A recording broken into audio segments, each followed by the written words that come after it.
Yeah. And you've even produced stuff.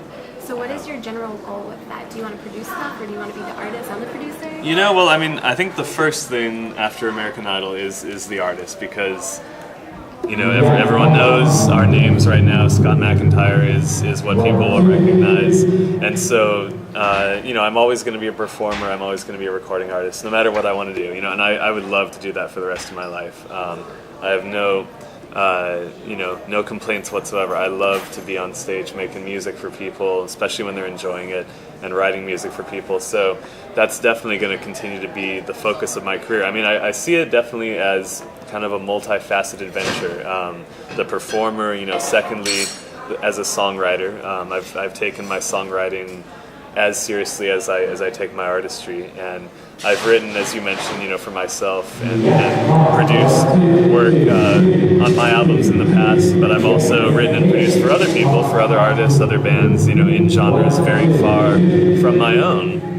And that's something now after the show with this larger platform I'd love to keep doing. And I've actually been approached by several music publishers, some major ones in the industry, about doing that, about representing me in writing for other people. That's really awesome. And then thirdly, it might be something down the road a little bit more, but I have done a lot of production for other people, and I'd love to, especially later in my career, I'd love to really work with new talent that's maybe where I am today. 10 years down the line, I'd love to be a part in developing other people. That's really cool. Yeah, so we'll see where it goes. So we actually heard you mention Blink-182 over there. So Yeah. do they happen to be idols of yours? I love their music. I love Blink-182. Obviously, Angels and Airways, and Plus 44. Yeah, Sum 41. Jimmy Eat World, love Jimmy Eat World, Yellow Card, all those bands, and they've influenced me in a big way. And it's not ever stuff that you've heard me do on the show, or even what you'll hear me do on the tour or on my upcoming album. All that's kind of in the pop rock singer-songwriter genre. But I started writing and producing punk music a while back, a number of years ago, and I think the reason that genre particularly captivated my interest so much is because it was so far from anything I was doing at the time, because I've written everything. I've written country music, pop, R&B, jazz, classical, and then there was punk rock, and it's so off the wall. You can't picture me, like jumping around on stage and doing the whole guitar thing, but I've been there, and it's just, it was kind of a way to kind of escape from the norm for me and really do something fun and exciting. So I actually had a band with my brother that's you can still find on iTunes and everything. Actually, it's kind of on hold performance-wise right now, but it's called the Glutes. Oh. As in the glutes, you'll think of them every time you sit down. But it was along the lines of all those bands I mentioned, and it was a fun, project. So you're pretty stoked that Blink-182 is touring again? Yeah, absolutely. I haven't heard the details, but if I'm around when they come through my town, I will be there. You're gonna hit them up. Yeah. And if you could pick one song that would, just remind you of this summer when you look back at it, 10 years from now, what song would that be? Of this summer? I don't know. That's a question I'd love to put some thought into. I think there's a bunch of songs that come to mind.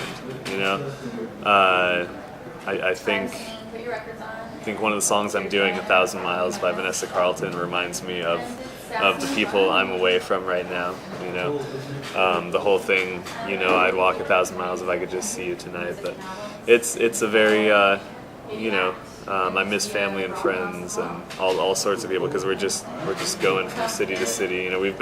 Until yesterday, we've been on a long busing stint through several different states, 4 or 5 shows in a row without having the night over in a city. So we've barely seen any of the places we've gone. But what's the bus situation like living on a bus? It's the guys' bus and the girls' bus are very different situations this year. Is the boys messy?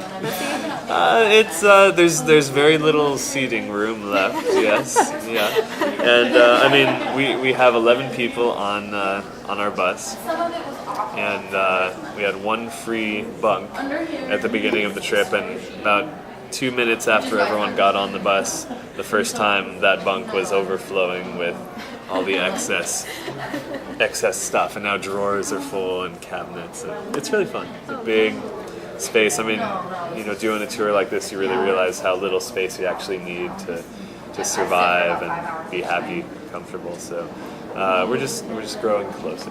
And some bands actually have bunk awards where they decorate their bunks and have contests. Do you guys do that, or? We should work on that.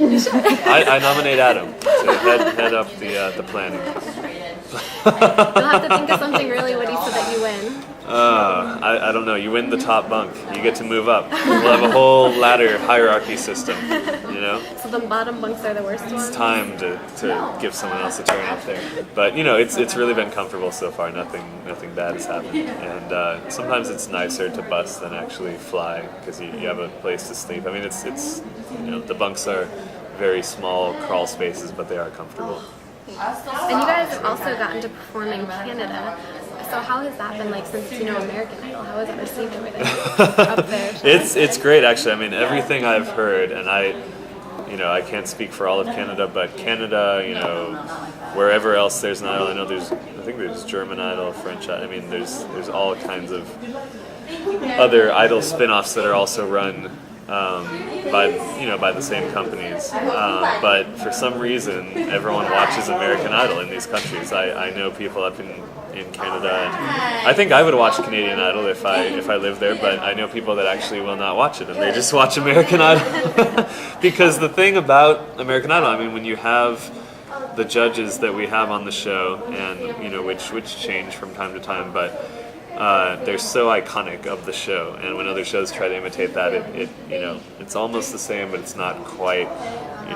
They have the very verbose Randy type, and then they have the analytical Simon type, but it's not Randy, and it's not Simon, and it's not Paula or Kara, and it's really something unique. But I'm excited we've been able to go up to Canada. We're going up again over near Toronto, and I actually used to live there for 4 years of my life, so there's tons of people up there that wanted to vote, but now they can come see the show. I just want someone